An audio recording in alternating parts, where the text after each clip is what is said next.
오늘 주시는 말씀은 예레미야 3장 21절부터 22절까지 말씀입니다. 예레미야 3장 21절에서 22절 말씀.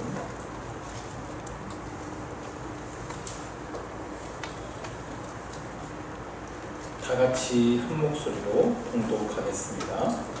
소리가 헐벗은 산 위에서 들리니 곧 이스라엘 자손이 애곡하며 간구하는 것이라. 그들이 그들의 길을 굽게 하며 자기 하나님 여호와를 잊어버렸음이로다. 배역한 자식들아 돌아오라. 내가 너희의 배역함을 고치리라 하시니라. 아멘. 오늘은 예레미야 말씀을 좀 간략하게 정리하면서 살펴보겠습니다. 예레미야는 이스라엘의 제사장 신분이었습니다. 레위지파 제사장이었어요. 그런데 하나님의 선지자로 부름을 받아서 남유다가 멸망하기 이전 시대부터 해서 남유다가 바벨론에 멸망한 그 이후 시대 정도까지 예루살렘에서 살면서 활동했던 선지자입니다. 예레미야에게는 별명이 있어요. 눈물의 선지자. 눈물의 선지자 하면 예레미야예요. 이유가 있어요. 9장 1절에 보면 예레미야가 이렇게 말합니다. 어찌하면 내 머리는 물이 되고 내 눈은 눈물 근원이 되고 죽임을 당한 딸 내 백성을 위하여 주야로 울리리로다. 이 죽임 당한 딸 내 백성이라고 하면 이스라엘 백성, 남유다 백성들을 말하죠. 이들을 위해서 내가 주야로 울 것이다 라고 말합니다. 그들이 하나님의 심판을 받아서 죽임을 당하게 되고 포로로 끌려가게 될 것을 예언한 선지자가 예레미야인데요. 자기 백성을 심판하실 수밖에 없는 그 하나님의 안타까운 마음을 품었던 선지자가 바로 예레미야입니다. 애타는 말씀으로, 애타는 마음으로 말씀하시는 그 하나님, 그리고 깨닫지 못하는 백성들 그 사이에 서서 안타까운 마음으로 함께 눈물을 흘리며 하나님의 말씀을 선포했던 선지자 바로 예레미야입니다. 예레미야 뒤편에는 예레미야 애가라는 책이 있어요. 애가라고 하는 것은 슬픔의 노래죠. 예레미야가 예루살렘이 멸망당할 것을 슬퍼하면서 지은 5편의 시가 바로 예레미야 애가입니다. 자기 백성을 심판하시는 하나님의 마음은 분노가 아니고 슬픔이에요. 하나님은 슬퍼하십니다. 그 예레미야를 통해서 그 하나님의 마음을 우리가 깊이 느낄 수 있는데요. 하나님께서는 자기 백성을 사랑하시는데 또한 심판하셔야 돼요.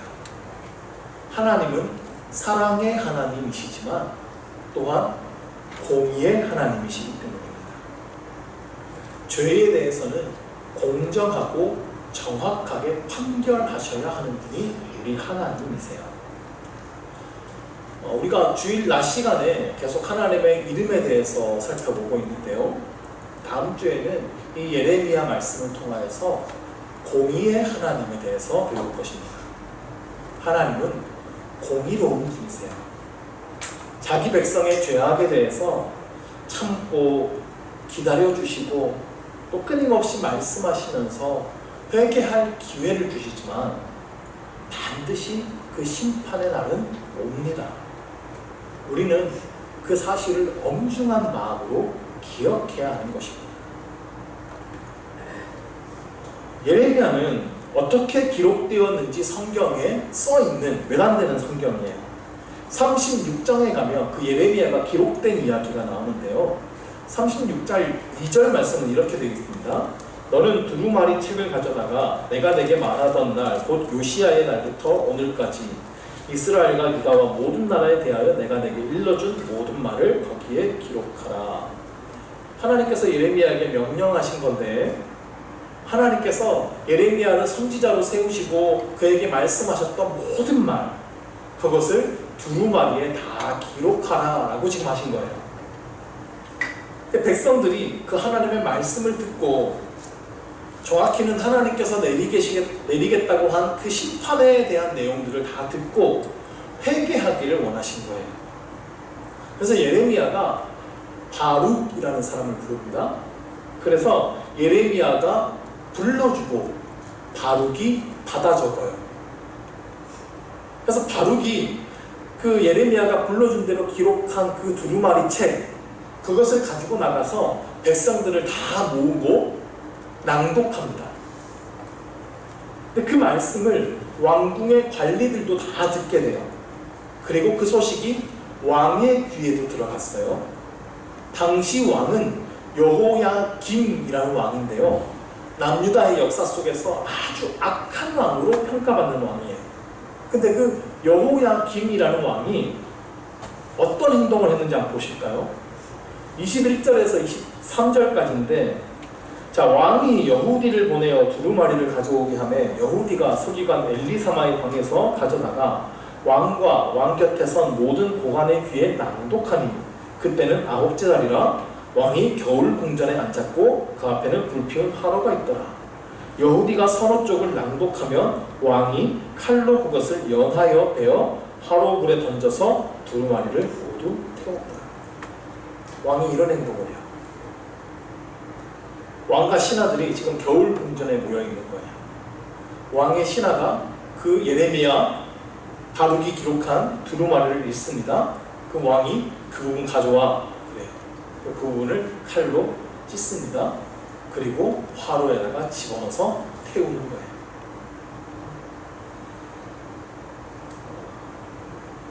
그렇게 하나님의 말씀을 멸시하던 시대에 하나님의 말씀을 멸시하는 왕이었어요. 그런데 예레미야 36장 32절을 보면 이렇게 돼 있어요.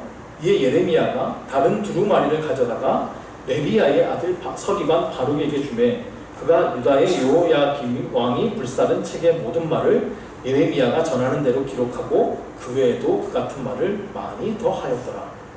그러니까 두루마리 찢어서 태운다고 하나님의 말씀이 없어지는 게 아니더라는 거예요.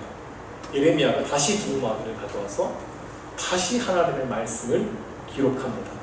그 말씀이 우리가 읽고 있는 이 예레미야예요. 하나님의 말씀이 멸시받던 그 악한 시대 속에서 한 명의 백성이 그 하나님의 말씀을 듣고 읽고 회개하기를 바라는 마음을 가지고 눈물로 기록했던 그 말씀. 예레미야가 이 말씀 기록할 때 정말 피눈물 흘리지 않았겠습니까? 그것이 이 예레미야예요. 이 예레미야를 처음부터 좀 살펴보면 이 하나님께서 예레미야를 선지자로 부르시는 장면부터 시작을 합니다. 그는 두 가지 소명을 받게 되는데, 하나는 그는 하나님 이스라엘을 향한 선지자로 부름을 받게 되고요, 또 하나는 열방을 향한 선지자로 부름을 받게 됩니다.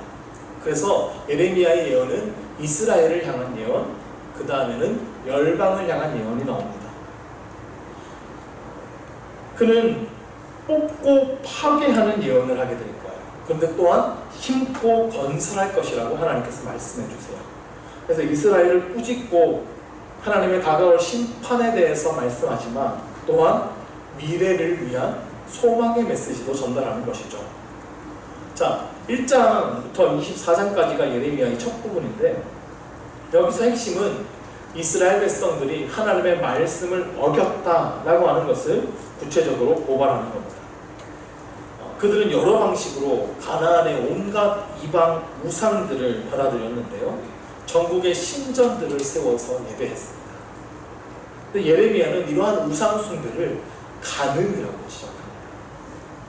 하나님만 사랑해야 된 하나님의 신부인 우리 이스라엘이 다른 신을 사랑했다는 것이죠. 이건 간음죄라는 거예요.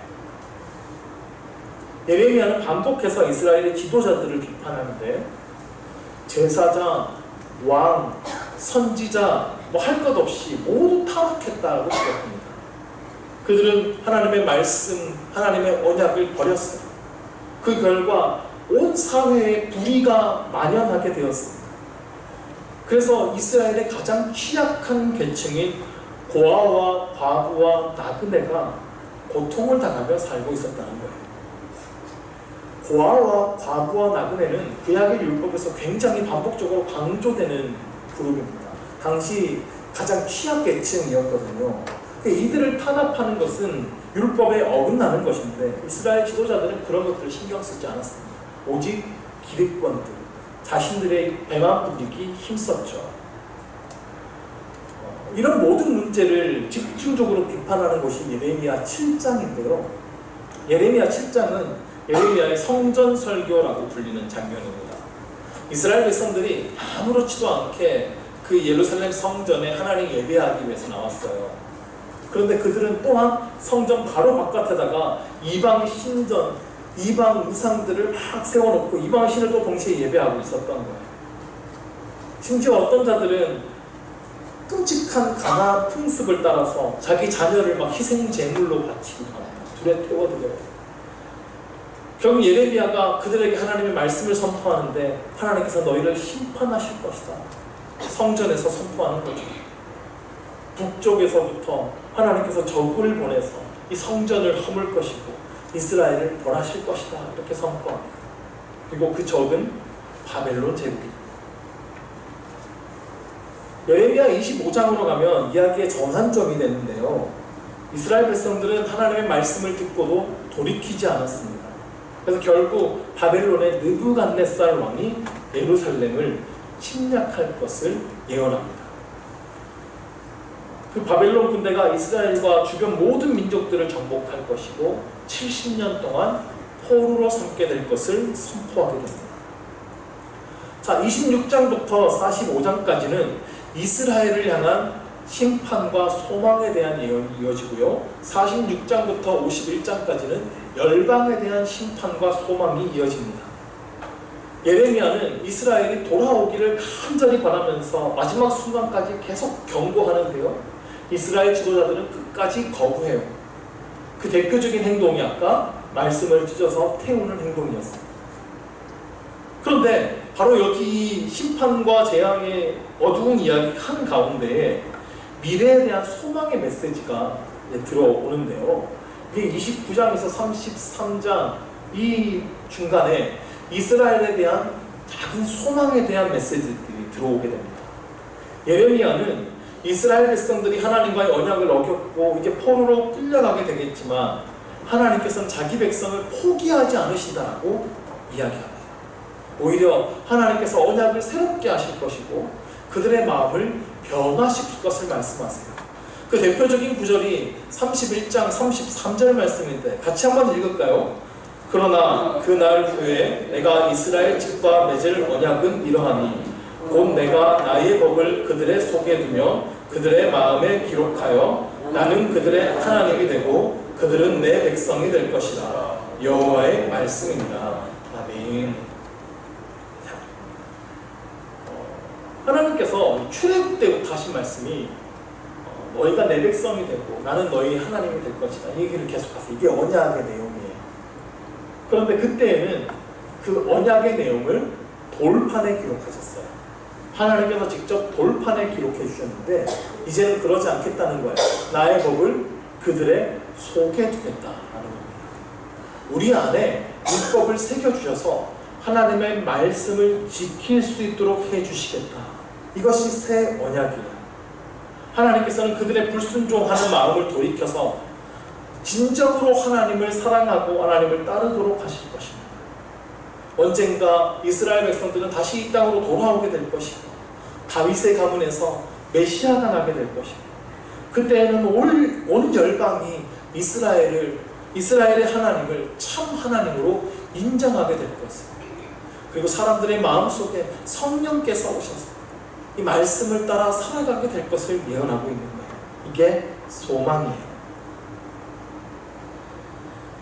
46장에서 51장까지는 하나님께서 바벨론을 이용해서 이스라엘 주변 민족들을 다 심판하시는 모습들을 묘사하는데요. 근데 그 뒤에는 최종적으로 바벨론까지 심판하실 것을 말씀하십니다. 하나님께서는 하나님의 공의, 하나님의 심판을 위해서 이 바벨론이라는 민족을 사용하셨지만 바벨론이 악하다는 것을 알고 계세요. 그래서 바벨론 역시 하나님의 공의로 심판받게 됩니다. 예레미야의 마지막 장은 52장인데요. 여기서는 예레미야가 경고했던 그 심판이 구체적으로 어떻게 이루어지는지를 보여줍니다. 남유다의 마지막 왕은 시드기야인데요. 시드기야가 바벨론에게 붙잡힙니다.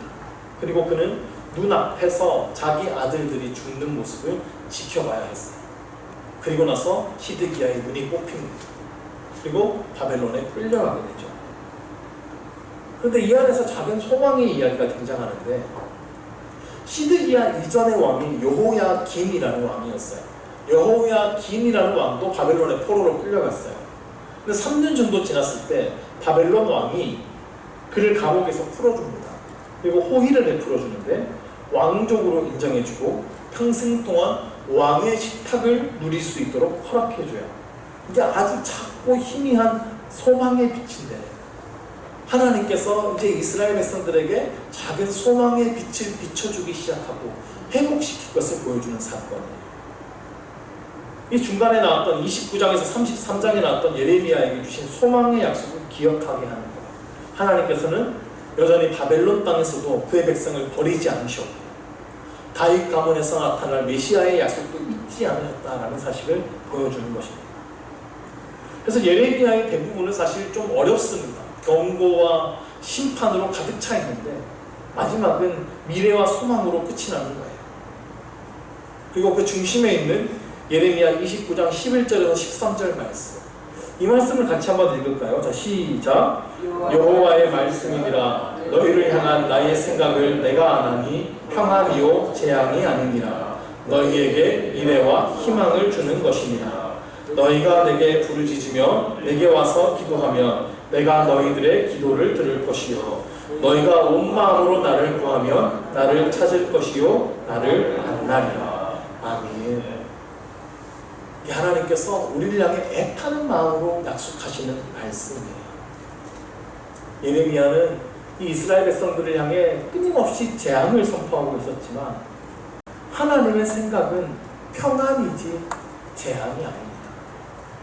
하나님의 우리를 향한 마음은 샬롬이에요. 또한 우리에게 미래와 희망을 주는 것입니다.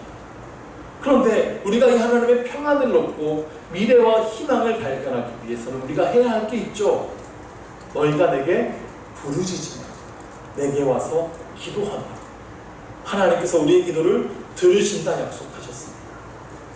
우리가 온 마음으로 하나님을 구하면 하나님을 찾을 것이고 하나님을 만날 것이라 약속하셨습니다. 이 소망 없어 보이는 세상 가운데서 우리가 하나님의 평안을 얻고 하나님 안에서 미래와 희망을 찾기 위해 우리가 해야 할 것은 기도입니다. 간절한 기도가 필요함을 믿으시기 바랍니다. 하나님은 부르짖으면 들으신다 약속하셨어요. 하나님을 온 마음으로 찾으면 만날 것이라 약속하셨습니다. 이 하나님을 만날 수 있는 우리 모두 될 수 있기를 주의 이름으로 축원합니다. 기도하겠습니다. 하나님 아버지, 우리가 사는 이 세상에는 소망이 없음을 고백합니다. 주께서 다시 오실 것이고 이 땅에 하나님의 나라를 이루실 것을 믿습니다. 우리 그 나라를 사모하며 살아가게 하여 주옵소서. 하나님의 백성답게 살게 하여 주옵소서. 우리 안에 새겨진 하나님의 약속의 말씀을 붙들고 주의 말씀을 따라 살아가는 우리가 되기를 원합니다. 간절히 주님께 부르짖을 때에 주님 응답하여 주시옵소서. 우리 마음을 새롭게 하여 주시고 성령으로 충만하게 하여 주옵소서. 주님을 간절히 구할 때에 주님을 만나게 하여 주시고 주님 안에 소망과 미래를 발견할 수 있는 우리 모두가 되게 하여 주시옵소서. 예수 그리스도의 이름으로 기도드립니다. 아멘.